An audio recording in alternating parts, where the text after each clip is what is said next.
Europe 1, bonjour. Le journal des sports. Juste après le journal d'Hélène Zélani, le journal des sports de Jérôme Lacroix. Rebonjour Jérôme. Bonjour Samuel, bonjour à tous. À la une ce matin, un grand merci malgré tout. Eh oui, merci aux Bleus du foot, malgré effectivement la rencontre d'hier soir. Triste 0-0 en amical face aux Ivoiriens, épilogue d'une année 2016 riche en émotions, marquée bien sûr par l'Euro et sa dramaturgie, défaite en finale.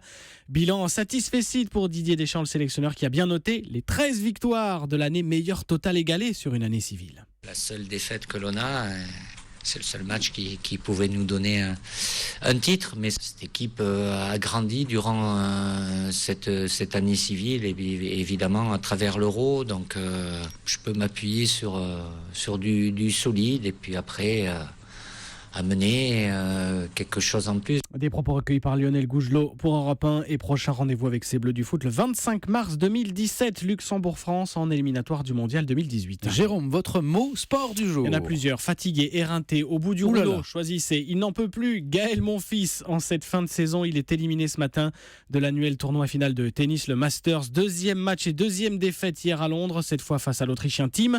Monfils, blessé juste avant le tournoi, n'a jamais eu physiquement les armes. Je suis vraiment déçu parce que je suis pas arrivé dans les meilleures conditions. J'ai pas eu les sensations que je voulais forcément. J'ai pas bougé, quoi. J'ai pas pu faire de vélo ou peu importe, quoi. J'ai rien pu faire du tout, quoi, en fait. Donc après un arrêt total, revenir pour jouer contre le top 8, c'est hyper dur et c'était un pari à prendre et j'ai essayé de le faire, mais c'était bien trop dur. Gaël Monfils au micro européen d'Anaïs Cordoba. Djokovic, vainqueur hier du Canadien Raonic, est le premier qualifié pour les demi-finales. Enfin Jérôme, l'histoire du jour. Celle d'un skipper singulier du Vendée Globe. Le navire du Dunkerquois Thomas Ruyant ne comporte aucune marque et pour cause, il n'a reçu que très peu de financement pour son aventure. Ses soutiens ont d'ailleurs ouvert une cagnotte sur le site tilt.com et il est ce matin 10e après 9 jours. Le Britannique Alex Thomson, toujours leader devant Armel Lecléache et Vincent Rioux. Bravo à Thomas Ruyant. C'était le journal des sports de Jérôme Lacroix.